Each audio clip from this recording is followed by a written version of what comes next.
ನಮಸ್ತೆ ಫ್ರೆಂಡ್ಸ್, ಕೂರ್ treat cooking and baking ಚಾನಲ್ಗೆ ಸ್ವಾಗತ. ಸೊ ನಾನು ಇವತ್ತೊಂದು ಸಿಂಪಲ್ ರೆಸಿಪಿ ಹೇಳ್ಕೊಡ್ತಾ ಇದ್ದೀನಿ ಹಾಗಲಕಾಯಲ್ಲಿ. ಸೊ ಈ ರೆಸಿಪಿಗೆ ನೀವು ಇದನ್ನ ಕಟ್ ಮಾಡಿ ಇಟ್ಕೋಬೇಕು. ರೌಂಡಾಗಿ ಕಟ್ ಮಾಡಿ ಇದಕ್ಕೆ ಉಪ್ಪು ಮತ್ತು ನಿಂಬೆ ರಸ ಹಾಕಿ ಚೆನ್ನಾಗಿ ಮ್ಯಾರಿನೇಟ್ ಮಾಡಿ 1 ಗಂಟೆ ಇಲ್ಲ 2 ಗಂಟೆ ಇದು ಎಣ್ಣೆಗೆ ಚೆನ್ನಾಗಿ ಕಾದಿರೋ ಎಣ್ಣೆಗೆ ಹಾಕಿ ಫ್ರೈ ಮಾಡ್ಕೋಬೇಕು. ಸೊ ಹಾಗಲಕಾಯಿ ಯಾರೆಲ್ಲ ಇಷ್ಟಪಡಲ್ಲ ಖಂಡಿತ ಈ ರೆಸಿಪಿ ಮಾಡಿ ನೀವು ಟ್ರೈ ಮಾಡಿ, ತುಂಬಾ ನೀವು ಇಷ್ಟಪಟ್ಟು ತಿಂತೀರಾ. ಹಾಗೆ ತುಂಬ ರುಚಿಯಾಗಿರುತ್ತೆ.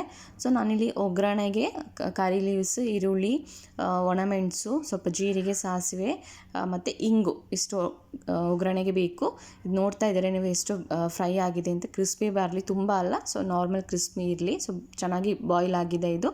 ಸೊ ಇದನ್ನ ನಾನು ಸೈಡಿಗೆ ಶಿಫ್ಟ್ ಮಾಡ್ಕೋತಾ ಇದ್ದೀನಿ. ಈಗ ಒಗ್ಗರಣೆಗೆ ರೆಡಿ ಮಾಡ್ಕೋತಿದ್ದೀನಿ. ಎಣ್ಣೆ ಹಾಕಿ ಕಾದ ನಂತರ ಸಾಸಿವೆ, ಜೀರಿಗೆ ಸ್ವಲ್ಪ, ಹಾಗೆ ಈರುಳ್ಳಿ, ಕಟ್ ಮಾಡಿ ಇಟ್ಕೊಂಡಿರೋಂಥ ಈರುಳ್ಳಿ ಚೆನ್ನಾಗಿ ಇದಕ್ಕೆ ಸ್ವಲ್ಪ 2 ಒಣಮೆಣಸು ತೊಗೊಂಡಿದ್ದೀನಿ.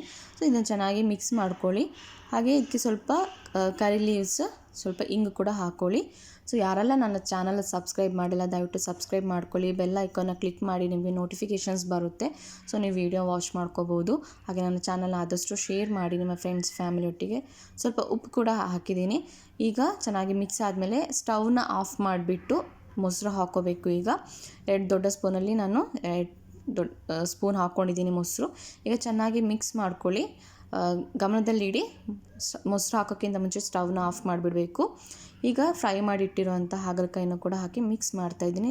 ಟ್ರೈ ಮಾಡಿ, ಮಧ್ಯಾಹ್ನ ಊಟ ಇಲ್ಲ ಚಪಾತಿಗೆಲ್ಲ ತುಂಬ ಚೆನ್ನಾಗಿರುತ್ತೆ. ಹೇಗಿತ್ತು ಅಂತ ಕಮೆಂಟ್ ಬಾಕ್ಸಲ್ಲಿ ತಿಳಿಸಿ. ನೀವು ಕೂಡ ಟ್ರೈ ಮಾಡಿ ಈ ರೆಸಿಪಿ. ಸೊ ಇದನ್ನ ಸ್ವಲ್ಪ ನಾನು ರೆಡಿಯಾಗಿದೆ ಇದು ರೆಸಿಪಿ. ಸೊ ಗಾರ್ನಿಷ್ ಮಾಡೋದಕ್ಕೆ ಸ್ವಲ್ಪ ಕೊತ್ತಂಬರಿ ಸೊಪ್ಪು ಇದ್ರ ಮೇಲೆ ಹಾಕಿದ್ದೀನಿ. ತುಂಬಾ ಟೇಸ್ಟಿಯಾಗಿರುತ್ತೆ. ಸೊ ಟ್ರೈ ಮಾಡಿ, ಹೇಗಿತ್ತು ಅಂತ ತಿಳಿಸಿ. Thank you for watching the video.